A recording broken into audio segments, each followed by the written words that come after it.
So this is how to conduct a club speech contest. Obviously, if that's what you're here for, you're in the right place. So what do you need at the club level to do a club speech contest? Well, it's what we all need. We need the speech contest rule book as an information guide for everything we do going forward. Regardless of the scripts we're going to provide, regardless of everything else, this is essentially our foundational Bible for how do we do a contest at all levels and what are the rules. It's free, you can download it, and I encourage whoever is going to start conducting the contest in the club or the club officers to all download it and actually review it. When do you start planning? Now. So which contests are we doing? In the spring, we're always doing the International Speech Contest. Always, because the International Speech Contest moves up to Toastmasters International for the World Championship. So every spring, you always know we're going to do an international speech. And this year, district is also doing evaluation. So those are the two contests on hand. Now, in some past years, there have been some clubs and said, gee, we should do a humorous contest when we're not doing humorous, or do a tall. Don't do that. Let your members compete in the ways that they can move forward to area, division, and district. Obviously, international, that winner can move beyond. So just do it there. Now you're going to get a series of material. And I had previously, in the last room, pre-posted some of that material, but I'm going to try to post it right now so you can have an idea of what you're going to get. Yeah, here you go. You're going to get a link right here that's going to give you access to all the material that I'm covering this evening. And that means the material that I'm going to provide you also has the links to the areas in Toastmasters or the areas in district where you'll be able to find additional resources. Once again, the disclaimer in small print at the very bottom that you never see before you sign is we're updating the scripts and material now. We'll have it done by the end of the month. And I apologize that we weren't able to get all of that done in time for this. So let's take a look at, we know which contests we want to do. We know that we're going to be doing these at the club level, and district wants them done by the middle of February, if possible, at the club level. At the club level, they need to talk to their area directors. The real point is that we want to complete the club contests in a way that we can get our winners to the area, and same thing, area to division, etc. So that's really worked out between the divisions, the areas, and the clubs. But what support do you need? You really, even at the club level, should have a contest chair. Contest chair could be the VPE, but ideally it's someone who maybe has some experience with contests and some familiarity. They don't have to be an expert. Remember, we're not experts in Toastmasters. We're all on a learning journey, but somebody who can actually help. And they're going to need a chief judge, a Toastmaster, and a tech chair for online and hybrid contests. So let's talk about online and hybrid contests for a minute. Now, last week, Carrie Lynn Morgan did a wonderful job of going through the tech chair responsibilities. One of the documents you're going to get in that link is her tech chair guidelines that she produced for her session last week. So I'm not going to give you in what I provide to you the full tech chair guidelines, but a couple of things. Online, you need a tech chair to guide not only the technical functioning of the contest, but to be there to support in case there are problems. This should be somebody who has some awareness of how to run a Zoom meeting, how to run a Zoom event. In addition, it's really helpful if the tech chair has an assistant. And that's just somebody to help out because there's too many things going on at one time. At an area and division level, you always want a waiting room. At a club level, you may not want a waiting room. You'll have to decide on that. But it depends on how you're going to run your contests. Also, depending on how many contestants you have to decide based on your meeting time frame if you're going to have one meeting or 2 meetings for your contest. You have 2 contests. If you end up with 7 people that want to compete in the evaluation contest, that's 1 meeting right there. 5 people in the international that's 1 meeting right there. So from a club perspective, you want to start going out from a president and VPE level to see who's interested. How many people do you have? So you can start planning ahead. Do we need 1 meeting? Do we need 2 meetings? And if so, when are we going to do them?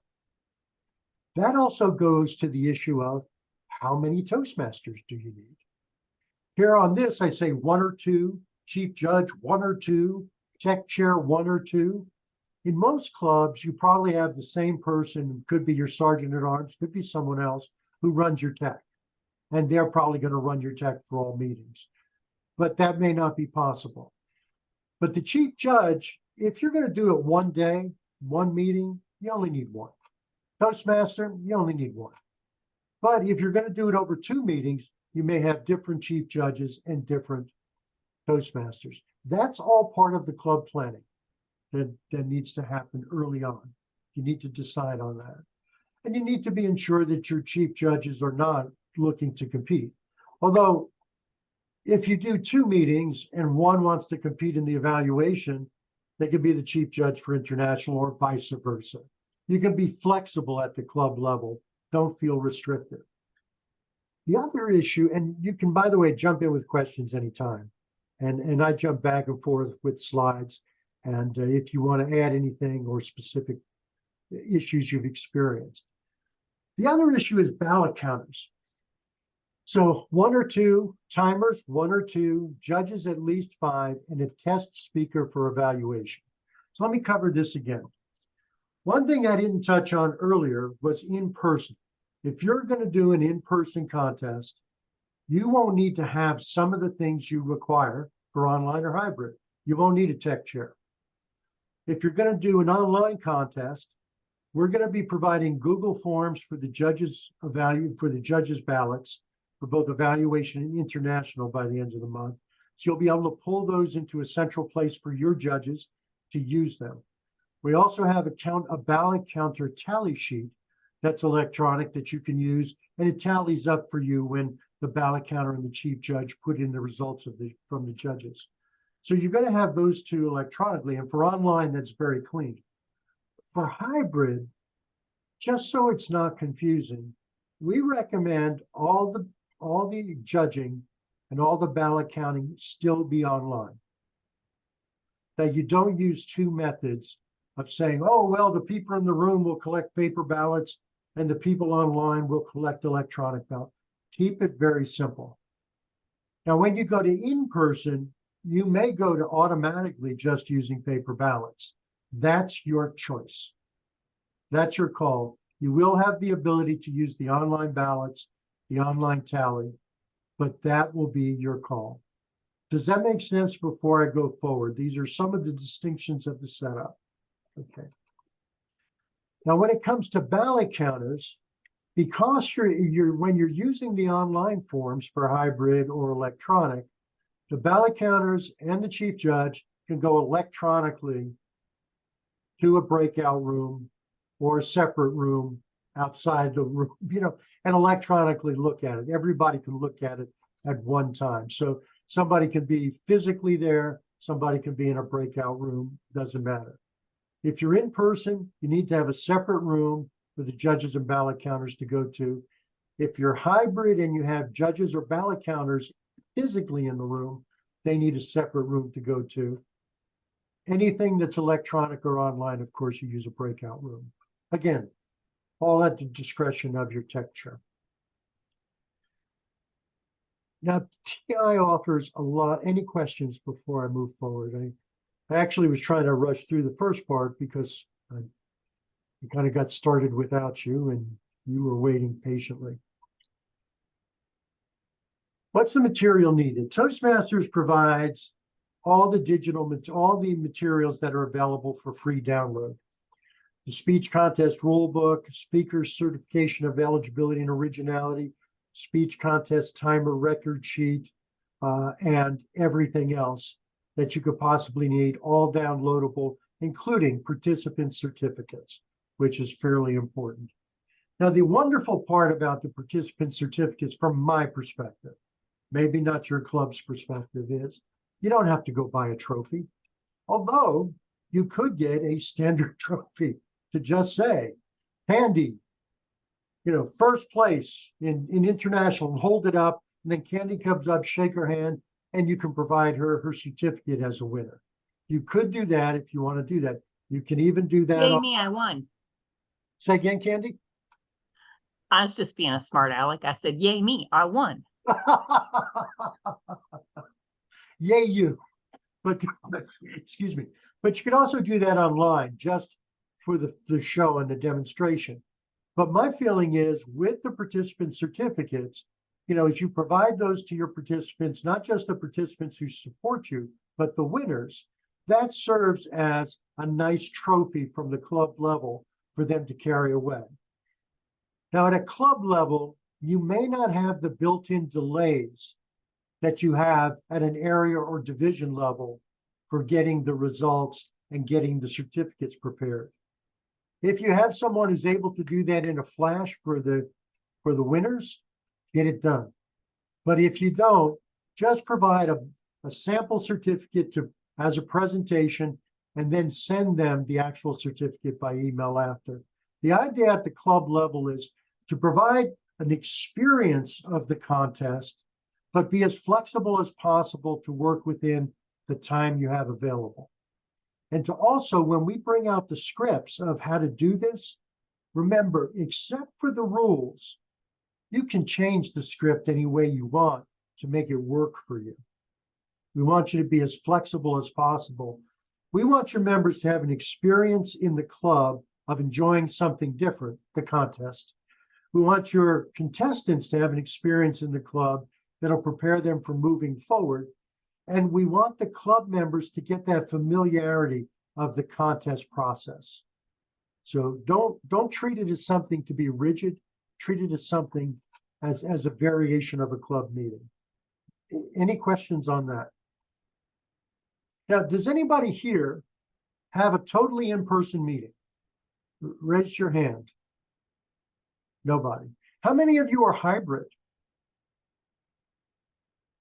Nobody.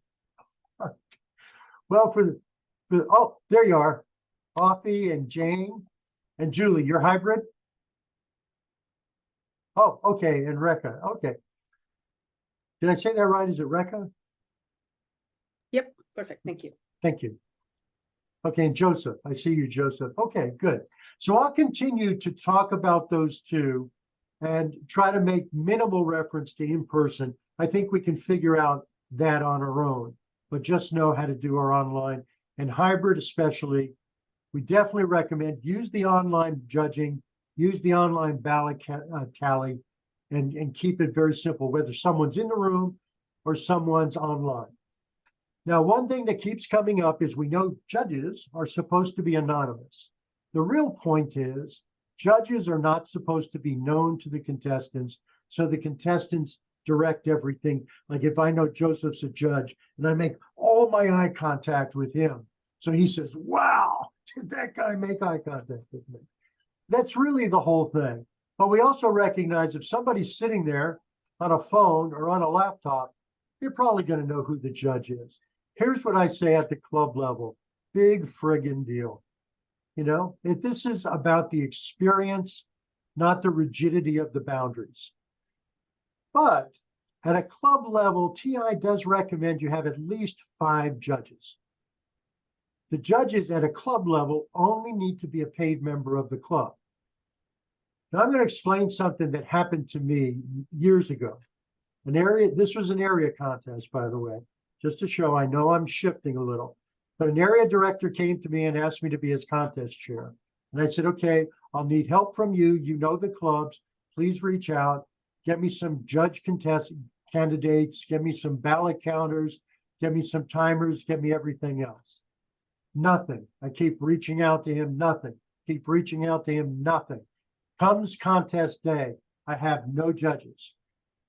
So I got up in front of the audience and I said, who's a contestant? Stand to the back of the room.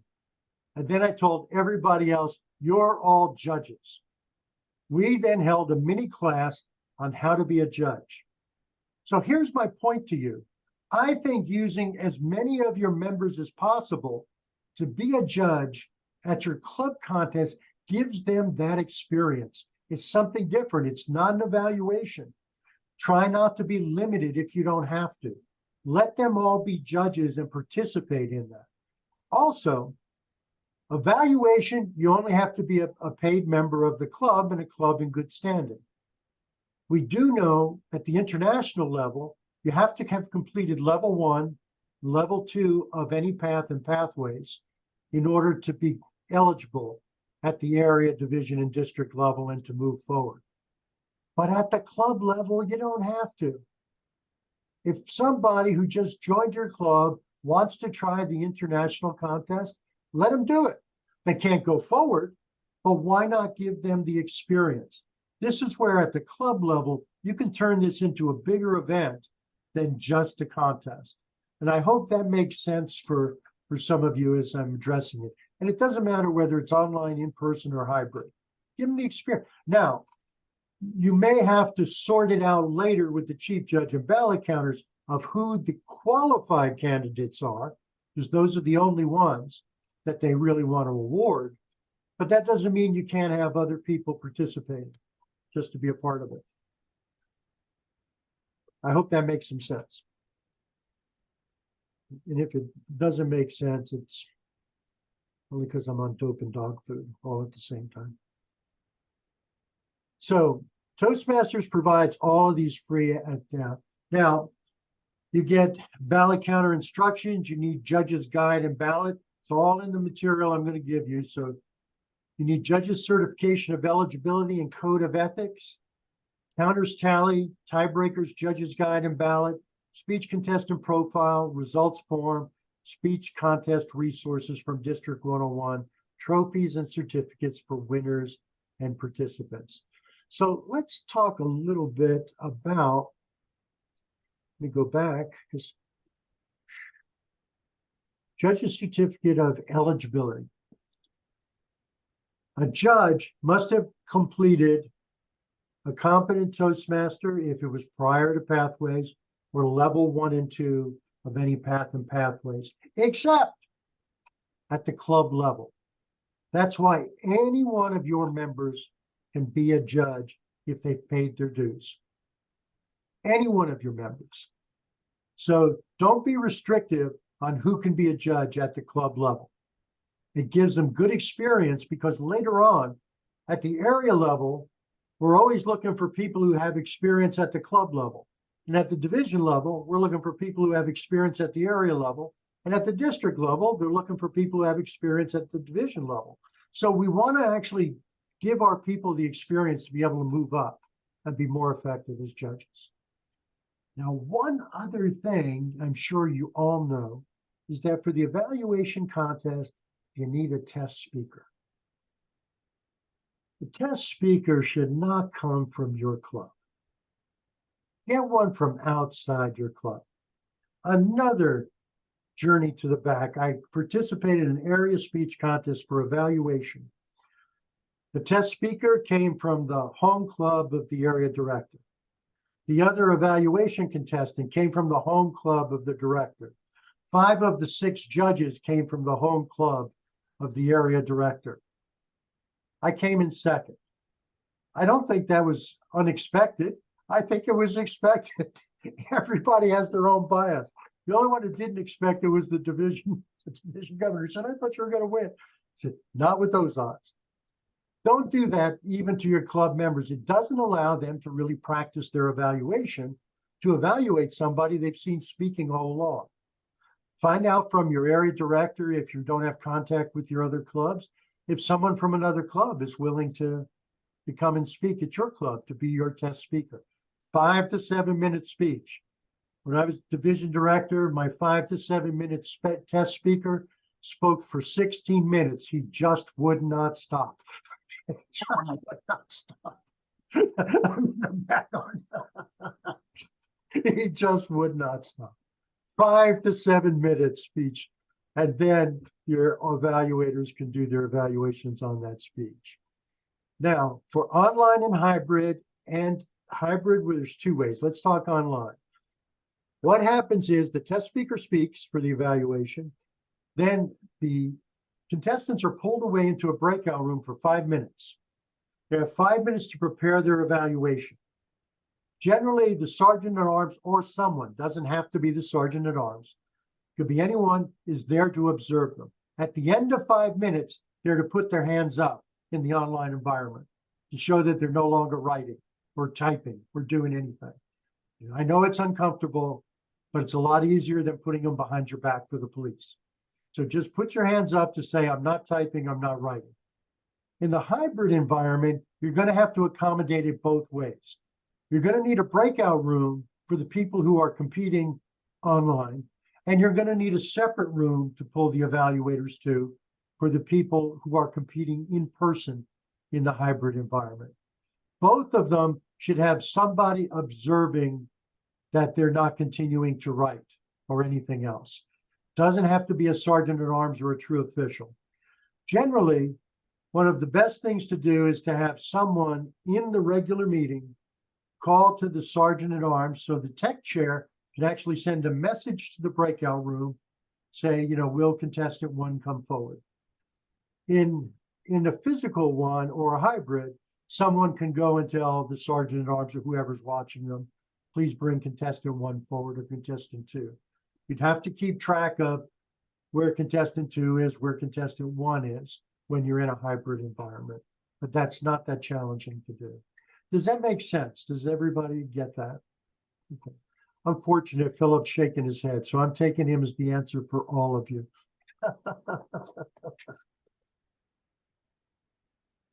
Now, a couple of things to do between now and contest time. As I said, at the end of the month, I'm going to provide you all this information through that link. And you can actually go to that link now. It's live and active. But prior to contest time, is start becoming familiar for the contest chair, whoever that's going to be for the club. And it's ideal, it's good if the VPE does it, but it actually is ideal if someone else does it. So the VPE is not tied up being VPE and also being contest chair. It's a nice way to kind of break someone in. They can work with the VPE. They can work with someone who knows. It's good for the contest chair to get together and start getting a chief judge and start getting a Toastmaster. And if you're going to use the same one, even if you use two contests, that's even better. Just do that. And they can start becoming familiar with the procedure for going through the contest. There's a couple of things we keep doing wrong. So I want to bring this out.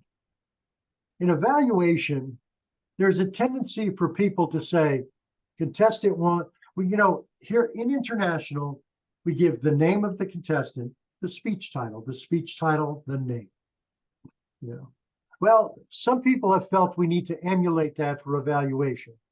That's not what Toastmaster says. In evaluation, all we say is the name. Lena Ambikar, Lena Ambikar. That's it. We don't say contestant one, Lena Ambikar, contestant one. Don't do that. The other thing I want to pass on the protocol is to avoid saying contestant two, contestant three, contestant four. Years ago at a regional conference, I was the Toastmaster, and the incoming international president came up to me because what I did was, and I put it in here and I recommend it, I say first contestant is Afi Chen. Our first contestant is Afi Chen. Afi Chen, Afi Chen. And then we go on. Our next contestant is Lena Ambikar. Lena Ambikar, Lena Ambikar. Go on. What happens is I don't do a countdown of contestants. The audience starts to lose interest as we start counting down. So by the time we get to Jim, who's our last evaluation contestant, half of them are kind of looking away. Say, oh, yeah, he's the last one. That's good. I was going to get some lunch. I guess I'll wait till this is done and come back, and that type of thing. Don't count down your contestants. Don't do that. They already have them in the program or the agenda that you've used. You've already announced speaking order. And if somebody needs to keep going back, they're not paying attention anyway. Just do next contestant, next contestant, and don't do final contestant, next contestant. And then they're done. And it really helps it flow a little smoother. Now, somebody's going to ignore that and do it anyway. There's nothing I can do about that, but I'm just making a strong recommendation. Now, any questions before I go back to these slides that I spent years on here, right? Okay. There's a couple of things at the club level, as I mentioned, that don't happen at the area and division level. You have built-in time delays at the area and division contest level. Club, you've got an hour meeting, you've got an hour meeting. What you can do is you have two sets of certificates. One is the participant.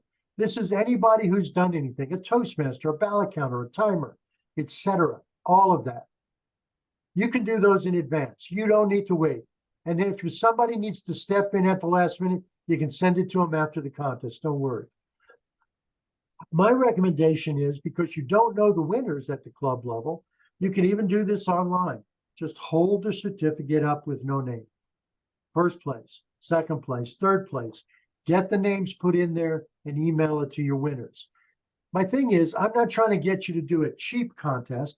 I'm trying to get you to do one that fits your meeting construct. So instead of worrying about all the detailed little things, we can handle it with respect and courtesy to our contestants without worrying that if we don't give out that certificate, we failed. Not so. It's not the truth. And I'm still a big fan. I actually have some artificial trophies that I always hold up anyway for online. And you could do that for hybrid or in-person. You can hold the trophy up. Nobody gets it because it's reused. It's just reused for every contest going forward.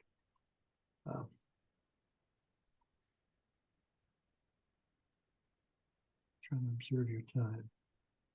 These are the tally sheets and the timer record sheets. And as I said, I never collect the timer record sheets as chief judge. And trust me, I've been chief judge enough that I keep telling them for the last 2 years, nothing. I'm doing nothing. I'm doing nothing. But what I do collect from my timers, I want an email as chief judge, as I said earlier, that gives me over and under. That's it. If everybody was on time, I don't need all their times. You know, I only need over and under. And that's also why I want two timers. I want two timers who can time either on their phone or through a stopwatch down to 1/100th of a second, or at least 1/10th of a second. And the reason for that, at least 1/10. The reason for that is because if someone tells me Jane went 7:31, you know, and then the other timer is Jim, and he says she went 7:29, I give the benefit to Jane. But if I only have one timer, Jane just got disqualified. You know, so I like to have the two timers for that reason. If it's not possible, don't sweat it. You do the best you can at the club level.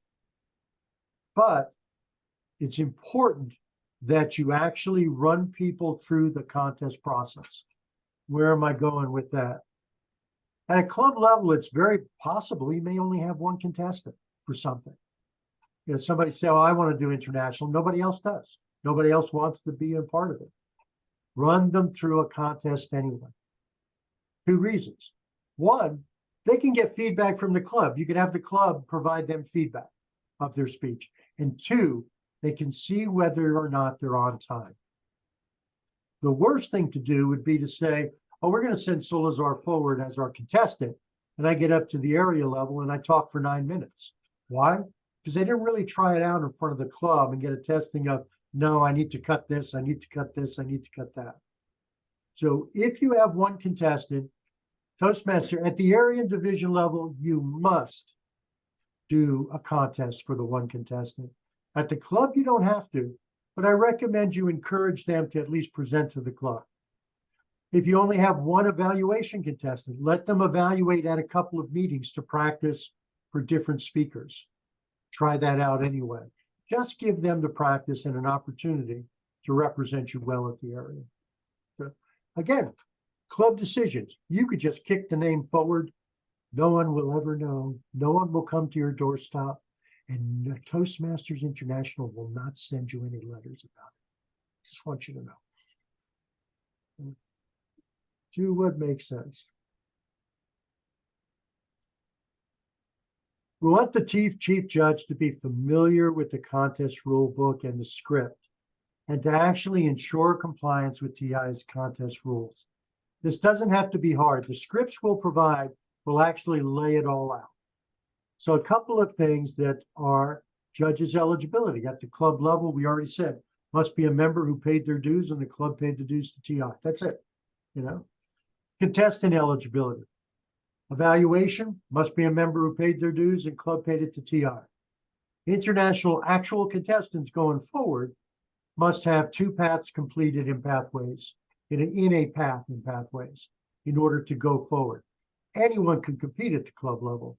They just can't go forward. And even if you have no qualified applicants for an international contest, you might want to do one anyway of the people that you have. You can just decide, once again, make it a thing. Here's another thing I want to throw out. How good is having a club contest as a marketing promotion to get people to come see your club in action? It's something different. It's not like you normally do that. Now, you're not going to have an counselor, a joke master, a quote master, a lead evaluator. You're not going to evaluate every one of the speakers in the international. You're not going to have, did I say grammarian? You're not going to have all of those accessory functions. But it could give people a real sense of entertainment to come watch your members go through the process.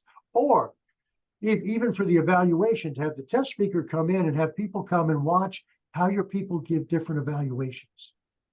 So, you know, that could be a really wonderful outreach for your club to consider doing that. And let's see. Judges, the club must have at least 5. But as I said, I encourage you to use as many people as possible, just to give them the experience, to start getting them. Judging is not an evaluation. It's so different. And it's a different mindset. Not everybody gets it. Because when I listen to that person, I'm not trying to listen of how I think they could have done it better. I'm trying to look and say, did they meet the criteria of the judging form? That's very different. And how well do I think they did it? You know? So the tiebreaker judge also is hidden and not known by anybody except the chief judge or potentially the contest chair. But the important thing about him or her is that it's good if they're from outside the club, because they rank every contestant in each of the contests. They rank every contestant. And while we're talking about ranking, how rank are they? Let's no, I didn't do that right. Let's take a quick look here. Go ahead. Does someone have a question or comment? No. Here's the evaluation judges ballot. Notice that they give 40 points for analytical quality, 30 for their recommendations, only 15 for technique.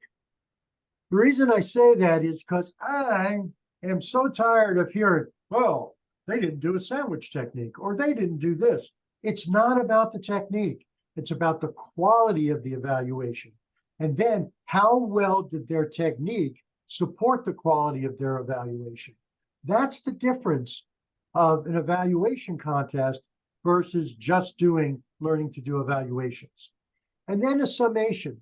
You know, many times as a judge, I've marked down evaluators who gave great evaluations but never gave a summation. Why did I mark them down? Because that's 15 points of the total mark, not because I'm trying to be hard.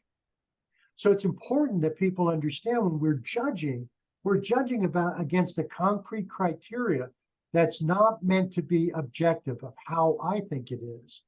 It's subjective about how it applies to the judging criteria. Very different mindset, very different mindset. You know, the other one we have also is, let's do this, is our international, which I'll pull up. So you can take a look at that in case you haven't looked at that lately. So look at this, 50% of the marking is about content. Yes, it's 15 speech development, 10 effectiveness, and 25 speech value. But content is king when it comes to international, and delivery is only 30. 10 for physical, 10 for voice, 10 for manner. And so often we get sold by this great, presentation when its content is king. The content has got to rule, because that's the purpose of this contest, is that we've been able to prepare a speech that's logical, that flows, that has a point, that has some impact, that's understandable by the audience. And then we deliver it well, and we use clear language. So it's very often different of how we look at these speeches when we're doing an evaluation or when we're doing a judging, just to share. And we're almost, I'm rushing, I'm sorry. Get your tiebreaker from outside your club. Judges certification is here just to show you at a club contest, just be a paid member. At area or division, that's where they must be a member for 6 months, level 1 and 2 of any path. So at your club, you don't have to worry about that. And the judge's code of ethics is very important. This is where we say we're going to be objective as much as we can, but you know what happens at the end of the day? We're all human. We're all going to bring our biases to it. But judging is so much about trying to learn to put your bias aside. So it's a challenge, but that's why to me, it's a great experience for your club members to try to go through, especially if you explain it. 3 ballot counters are best, but that's at higher levels. You try to have never less than 2. I just didn't change the slide, so you can forgive me. But you should have at least 1 ballot counter to work with your chief judge. 2 is better. And it's also, if it's a newer member that says, I don't know anything, ballot counter is a good way for them to see the judging process, how it goes through, how it's tallied, how winners are determined. Timers, I really say you must have 2, a primary and a secondary, and that's because of failure. However, I have had area and division contests with 1 timer. Why? Because that's all we ended up with after somebody bowed out or something broke. But always have a backup system. So for instance, we know online we're going to have our timer background. If we should have a backup to take over if for some reason that timer is kicked offline. That's why we'd like to have an alternate timer so they can come up. Both timers should time at the same time and continue to go. Only 1 timer is showing online. So same thing when you're doing hybrid and you have an online contestant, then you need to have an online timer and a potential backup.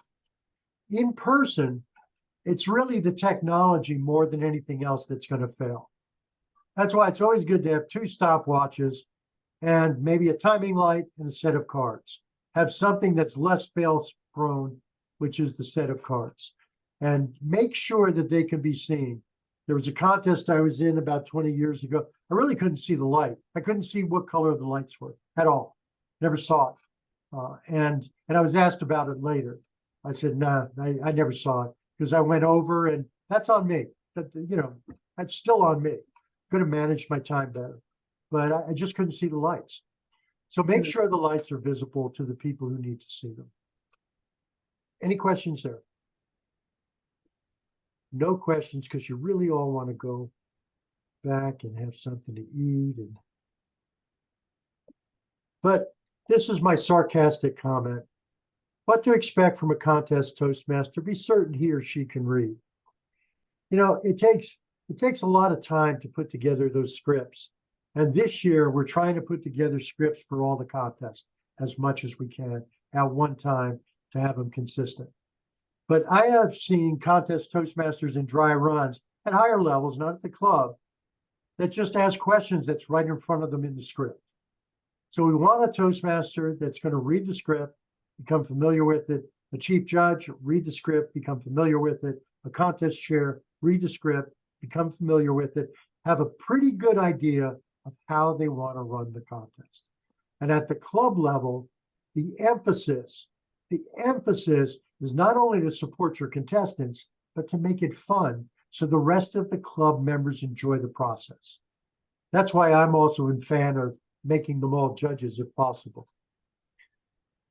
So that was my sarcastic comment. Be certain he or she can read. I literally had a district contest one time. I shouldn't tell this story. I'm going to. I'm in it now. It was table topics contest. The Toastmaster was the winner of the previous table topics contest a couple of years before. Now, she had been sent an agenda in advance of the flow. She had been sent a script in advance. She came with her script with all notes. On the lectern, I had taped down an agenda and I showed her that it was taped down on the agenda underneath there.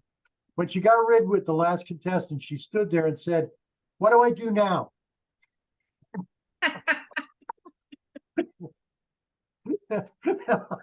I don't know. Take some more drugs. I don't know. From the back, I'm saying, "Introduce the Lieutenant Governor of Education Training." It's like, it's right on the agenda. I went through it with her there. But, in the moment, people are going to forget things.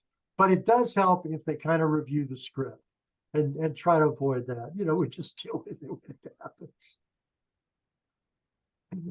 I never forgot that. Contestant interview is at the area and division level, but if you have time, it's about getting to know the contestants. Remember, we don't talk about their educational levels. We also don't talk about the educational level of our test speaker or pathways projects or anything else. The test speaker is introduced just like an international speech contestant. John Brown, why do I want to read? Why do I want to read? John Brown. That's all we know about him. So the evaluators leave the room and we have an interview with him as the evaluators work on their material. Same thing with the contestant interview. We don't interview anybody till after all the contest is done so that we know about that. By contest, I mean international is a contest, evaluation is a contest. So if there's time, you do it at the club level. If there's no time, then don't do it.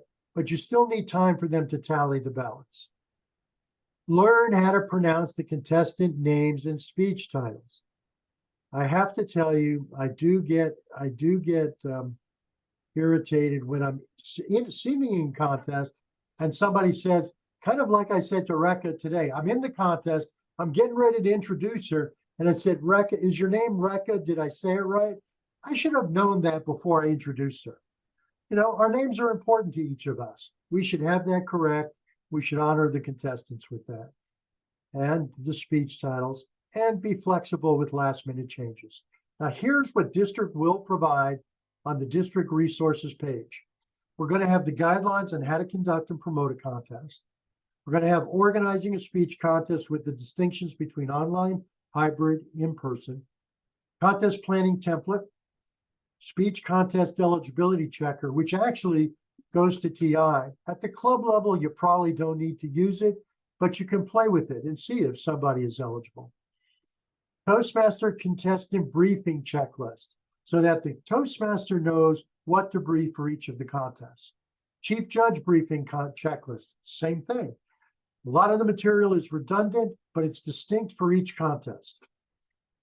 Counters tally sheet, timers record sheet, contest certificates, and the Google form for the judges' ballots. That's kind of the fire hose of, yes, Anne, I will share the deck I'm presenting. I just won't share it with you, but I'll give it to everybody else.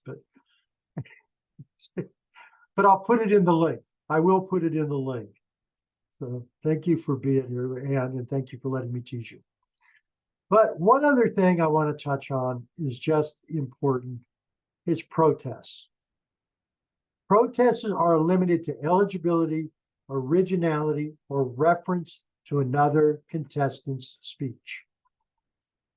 TI put in a rule a couple of years ago, and this applies to evaluations, table topics, humorous, tall tales, and international.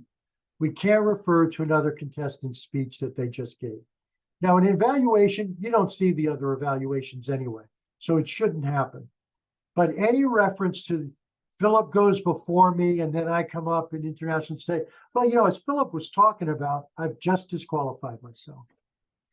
Eligibility should have already been checked before I got up there. Am I a paid member of your club? I'm eligible, you know? Originality is a distinct thing that often gets tied up with, did I attribute the quote? If I take a quote from Mark Twain, everybody knows it, and I don't attribute it, that's a loss of originality. Is more than 25% of my speech someone else's material? That's a loss of originality. But protests must be resolved before winners are announced. We recently had an issue that was disturbing to me, because so many things are disturbing to me because I look for them, where at the end of a contest, they announced that Joseph was the winner. And then they came out a week later and said, oh my God, Julie should have been the winner. Well, see, it's too late. Once the winner is announced, Joseph's the winner. And they did change it and let Julie be the winner. Don't do that. Make sure that the tallies are correct. Make sure you have the information you need. And if you make a mistake and announce Joseph as the winner, which I'm not saying it would be a mistake in your case, Joseph, but if you make that mistake, he's the winner. And there are no protests. Protests must happen before winners are announced. Protests go to the chief judge and/or the contest chair, and then they pull in the judges to review the information. A contestant against whom a protest is made is given an opportunity to present their side of it. And that's very simple. But if it should happen at the club level, please don't change the results after a winner is announced. Are there any questions? Hey, Ann, good to see you. Now I see you. Yeah, I like to ask more questions about the protests, because I don't anticipate it will happen at a club level, but it's possible at the area level, division, or at the district level. So how would I be able to handle it as a chief judge and the contest chair? So you were saying that once it's announced, it's final. So someone has to make a protest before the announcement, and what the protocols. You mentioned about contacting the judges, review, and is there anything else, or you need to check with the contestants, or Sure. so?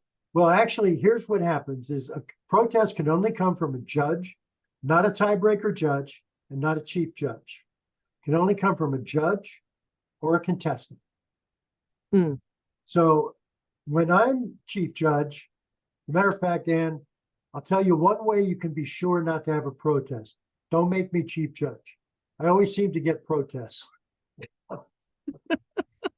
So when I'm a chief judge, what I advise all of my judges and all the contestants, I advise them all to send me a personal chat saying I have a protest.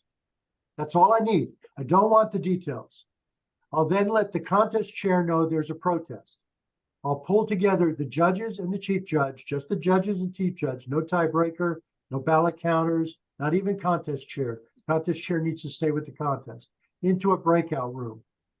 Then the person who presented it, now if it was a contestant, that contestant needs to come in to present it. And obviously it's against another contestant. First, the contestant with the protest comes in, explains what their protest is, then they leave. Now we call in the contestant against whom the protest is. We explain to them that there's a protest because you didn't attribute this, or someone said that this is a copy of something else. And that contestant is given the opportunity to present their side of it.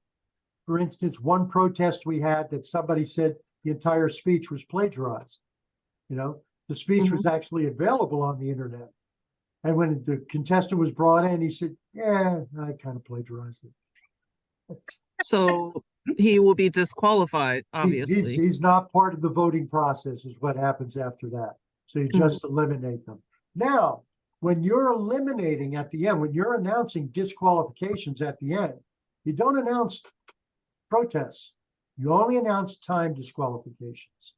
Mm-hmm. So for instance, if I was the one disqualified for the protest, you as chief judge would only say there were no time disqualifications and the results are in. That's it. You know, that type of thing. So you don't even have to mention that there was a protest and here are the winners. So you just, okay, you only disclose time disqualification. Right. Okay, got it. And a contestant must be notified if there's a protest against them. It's not an option. You know, it's not like you can optionally do it. You need to let them know that there's a protest. And Okay. so Jane raised her hand, and I don't want to get, but Anne, is that good for you? Do you want more before we ask Jane? I think I have enough information now, and should that situation arises, I'll be able to handle it because I've heard it happen before. Not Sure. at the club level, but you know. Yes, likely not at the club level, but I felt I should mention it. And again, keep in mind, have a simple way of reporting it to you. And that's why I always tell them, send me a chat or they can send me a text. I always give them my cell phone, send me a text. All I'm looking for is protest. I don't want an email because email is how I want to receive results. Mm-hmm. I did have one person who sent me a protest as part of their return of their ballot results and stuff like that. And we didn't see it till we had tallied everything. And I'm going to put myself on report. The person was in last place. There was no way this person was coming to move forward. The votes for that person were so low, you know, we would have to have eliminated 6 people ahead of them for that person to even come forward to represent the next level. So I chose, because it came in the wrong way and late, and we had already done most of the tally, to not hold a protest review with the judges in that case. Is that correct? No, it's not. But it was expedient, and I did do that. Mm-hmm. So I'm just putting myself on report. And Jane is probably going to report me now. All right, that's all I have. Thank you so much. You're welcome. Jane, yes, I'm sorry. Okay, I just had the experience of one of the contests that I participated in. When the contest was over, someone protested. They didn't think that I should be the winner, one of the other speakers. I didn't mean to do that to you. I'm sorry. Oh, Salazar, you were the one, huh? Now I know where to stick the voodoo doll. Yeah, that's right. There is no protest after winners are announced. And from my perspective, when that's addressed to me, I just tell them that I don't care why. I don't care why they think that person should not be a winner. There is no protest. Okay, thank you. Yeah. So, and treat it the same way. I thank them, I appreciate their input, but there's no protest. Thank you. And that is one of the things the chief judge does mention at the other contests, and it is part of the rules, and they may mention it at the club level, but nobody knows. So I've taken up your time. You were patient with me. I was 15 minutes late. I'm here for any other questions you have. I don't want to hold anybody up, but please do get the link out of the chat. And I will get the slides added to it. I haven't added them yet. So for all of you. Thank you. So Lazar, do we have this same training tomorrow for the area level No, contest? it should have more detail tomorrow.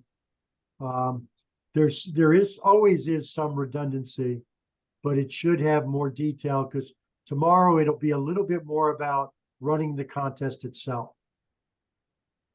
I wanted the club one to be more about the things to prepare for to do the contest, not running the contest itself. But by the way, Philip, I mean, your option is, of course, I shouldn't do this. There will be a recording, so, Oh, no, I wasn't asking in that sense. There were issues. Anyone here tonight will hear me talk about it tomorrow. For example, I was so mesmerized by Carrie Lynn's boot camp considerations of tech chair that I thought what she really did during that boot camp was convinced me that I only want Carrie Lynn for my tech chair, which of course we cannot have. So I'm wondering, and I'll bring it up again tomorrow, if there's a way to plan accordingly, if we're planning appropriately, to have our tech chairs for our area contests and have them all go, if they don't understand the considerations that she has, and you and she were both nodding your heads at the appropriate times to the things that are necessary for that position at that level, that other people just aren't going to know until they've either been in it or get a chance to listen to you, Carrie, Lynn, Jay is another tech chair I've had before who's excellent. So, you know, those people, you guys need to start disseminating that information, maybe in a, I don't know, yeah, and really almost a one-to-one sort of way to get you guys out of that responsibility. Because I mean, that's the thing that confuses me most, and that's the thing that could really break up an area and a division contest and ruin it. And it's something that you don't know until you're there. So, but again, it'll come up tomorrow. I'll be around. I was just wondering. Well, for the folks here, I do want to mention that Carrie Lynn said she would talk to anybody, you know, Yeah. Yes, about she that, did. you know, especially Yeah. about the tech chair. And I also agree with your point, Philip. This is about passing the information on so others do it. And once others have done it, then you know what not to do, what works, or how you prefer to do it. You've got to do it, just like doing that icebreaker. Till you do that icebreaker, you can't start learning. But thank you. Any other questions? Like my Grinch shirt? Hey.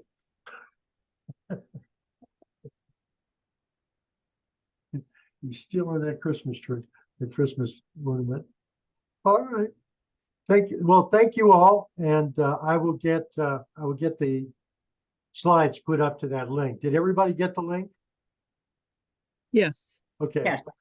All right. And let me just, as a one last thing, is I'll put my email in the chat. If you have any follow-on questions or something doesn't work, please do reach out. I almost started to put my work email. That's not a good sign. All right, so please reach out. All right, and good luck with your club contest and make them fun, make them an event. And enjoy them. All right, thank you all. Thank you. Thank you all. All right, thank you.